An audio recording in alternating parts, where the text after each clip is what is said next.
Assalamualaikum warahmatullahi wabarakatuh. Perkenalkan, saya Fathia Aulia Sabita NIM 1951121244023. Pada kesempatan kali ini, saya akan mempresentasikan sebuah jurnal ilmiah berjudul Comparative Study of Conventional Steam Cooking and Microwave Cooking on Cooked Pigment Rice Texture and their Phenolic Antioxidant, yang ditulis oleh Sukanya Tunteng dan Yukiharu Ogawa.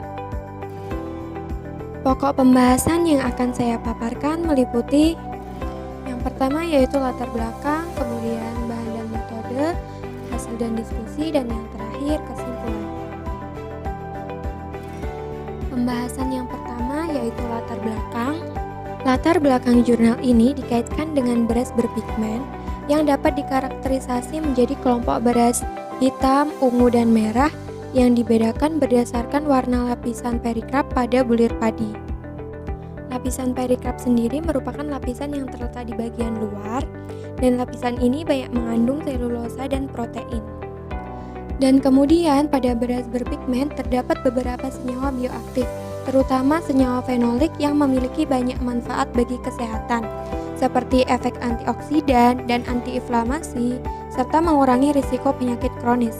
Nah, senyawa fenolik sendiri sangat beragam jenisnya, dan umumnya diklasifikasikan menurut jumlah cincin fenol. Nasi umumnya dikonsumsi sebagai makanan yang benar-benar matang. Proses memasaknya mungkin melibatkan metode memasak dengan uap konvensional atau dengan teknik gaya modern seperti misalnya microwave. Nah, jenis cara pemasakan tersebut tidak hanya berpengaruh pada perubahan senyawa bioaktif dan sifat kimiawi lain pada nasi, tetapi juga berpengaruh pada sifat fisiknya. Secara spesifik, tekstur telah diimplikasikan sebagai salah satu parameter utama yang digunakan untuk menentukan kualitas nasi dan bahan makanan lainnya, karena hubungannya dengan kualitas makan dan penerimaannya. Oleh karena itu, penelitian ini difokuskan pada atribut tekstur, perubahan senyawa bioaktif, dan aktivitas antioksidan nasi berpigmen, serta membandingkan antara memasak dengan metode microwave dan uap konvensional atau pengukusan. Pembahasan selanjutnya yaitu bahan dan metode. Yang pertama yaitu bahan kimia, meliputi asam galat monohidrat, DPPH, dan TPTZ. Selanjutnya, sampel dan persiapan beras, yaitu semua kultivar beras berpigmen direndam dengan perbandingan beras dan air 1:4,5. Kemudian baru dimasak dengan dua metode memasak masing-masing, yaitu dengan microwave dan kukusan. Setelah matang, dibungkus dengan plastik film, lalu diinkubasi. Metode berikutnya yaitu penentuan tekstur nasi yang dimasak. Jadi setelah diinkubasi, beras berpigmen yang sudah dimasak dianalisis kekencangan dan kelengketannya dengan menggunakan alat pengukur krip, yaitu setiap butir yang dimasak ditempatkan pada peladasar pengukur mulur dan dikompresi dengan prop silinder. Kemudian ada ekstraksi sampel, yaitu nasi yang sudah dimasak dikeringkan dengan freeze dryer. Kemudian baru diekstrasi dalam 50 ml metanol 80% pada suhu kamar. Setelah diekstrasi, disaring dengan kertas saring dan kemudian disimpan lagi pada suhu 4 derajat Celcius untuk dianalisis lebih lanjut. Selanjutnya adalah menghitung total kandungan fenolik, yaitu ekstrak yang diencerkan dicampur dengan pereaksi fenol. Campuran dibiarkan pada suhu kamar, lalu diabsorbansi menggunakan asam galat monohidrat. Hasilnya dinyatakan sebagai miligram asam galat per 100 gram sampel kering. Setelah menghitung total kandungan fenolik, kemudian menghitung total kandungan antosianin. Penentuan THC sendiri dilanjutkan dengan menggunakan teknik diferensial pH, yaitu satu bagian sampel dicampur dengan 4 bagian dari 2 reagen buffer. Campuran tersebut dibiarkan bereaksi dan kemudian diabsorbansi. Hasilnya dinyatakan sebagai miligram ekuivalen sianin 3 glukosida per sampel L.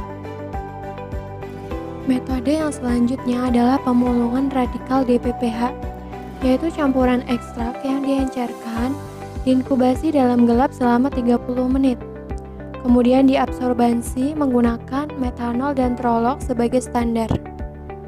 Hasilnya dinyatakan sebagai mol/trolox per 100 gram sampel kering. Selanjutnya, menghitung kekuatan antioksidan reduksi besi, yaitu sebuah ahli kuat dari reagen dicampur dengan ekstrak yang diencerkan. Kemudian diinkubasi dan absorbasi menggunakan besi sulfat sebagai standar. Hasilnya dinyatakan sebagai mol ekuivalen besi sulfat per 100 gram sampel kering. Dan yang terakhir adalah analisis statistik, yaitu semua data dievaluasi dengan analisis seragam, kemudian dilanjutkan dengan uji jarak berganda Duncan, dan korelasi antar parameter dianalisis dengan uji Pearson. Dan tentunya semua analisis statistik dilakukan dengan menggunakan SPSS. Pembahasan selanjutnya adalah hasil dan diskusi. Hasil dan diskusi yang pertama meliputi ketegasan dan daya lekat nasi yang dimasak. Berdasarkan bagan tersebut, kekerasan nasi microwave dan nasi uap sebanding. Namun nasi ungu yang dikukus menunjukkan kekerasan yang lebih tinggi dibandingkan nasi ungu yang dimasak dengan microwave. Sedangkan fenomena ini tidak terjadi pada nasi hitam dan merah yang dimasak. Alasan perbedaan kekencangan nasi pada nasi ungu yang dimasak masih belum jelas. Hipotesisnya adalah bahwa budidaya padi ungu melepaskan jumlah amilopektin yang berbeda selama pemasakan. Pembahasan selanjutnya adalah senyawa bioaktif dan aktivitas antioksidan dari biji beras berpigmen. Berdasarkan tabel tersebut, TPC dan THC pada beras berpigmen berkisar antara 637,68 sampai 914,37 mg per 100 gram sampel kering dan 0,6 sampai 35,61 mg per L sampel. Budidaya padi ungu paling banyak mengandung TPC dan THC, disusul beras hitam, dan terakhir kultivar padi merah. Dari hasil ini, THC dikaitkan dengan TPC. THC atau anthocyanin sendiri adalah subkelas dari flavonoid dan dikenal sebagai senyawa fenolik utama dalam biji beras berpigmen, terutama pada biji-biji berwarna gelap. Sehingga dapat dikonfirmasi bahwa beras hitam dan ungu mengandung TPC dan THC yang lebih tinggi daripada beras merah. Selanjutnya adalah perubahan senyawa bioaktif dan aktivitas antioksidannya pada nasi berpigmen yang dimasak. Berdasarkan tabel tersebut, penurunan dramatis dalam tingkat senyawa bioaktif dan aktivitas antioksidan beras berpigmen terjadi setelah pemasakan jika dibandingkan dengan beras mentah. Proses termal seperti memasak, pengeringan, dan pasteurisasi telah terbukti mengakibatkan kerusakan senyawa fenolik dan anthocyanin yang dikaitkan dengan pemecahan menjadi produk lain serta penguapan selama pemanasan. Sehingga dapat diketahui bahwa jenis proses pemasakan mempengaruhi aktivitas senyawa bioaktif dan antioksidan pada nasi pigmen yang dimasak. Nilai TPC, THC, DPPH, dan FRAP dari nasi uap sangat terdegradasi relatif terhadap nasi microwave. Kemudian pembahasan yang terakhir adalah korelasi antara TPC, THC, DPPH, dan FRAP. Berdasarkan tabel tersebut, analisis korelasi Pearson membuktikan korelasi positif yang kuat antara TPC dan THC.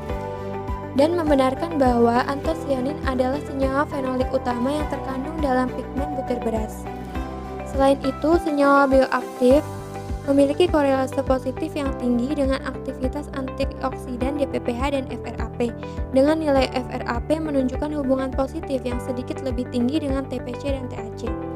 Hal ini menunjukkan bahwa senyawa fenolik berkontribusi pada sebagian besar potensi antioksidan dan mungkin lebih berperan sebagai agen reduksi daripada pemulung radikal.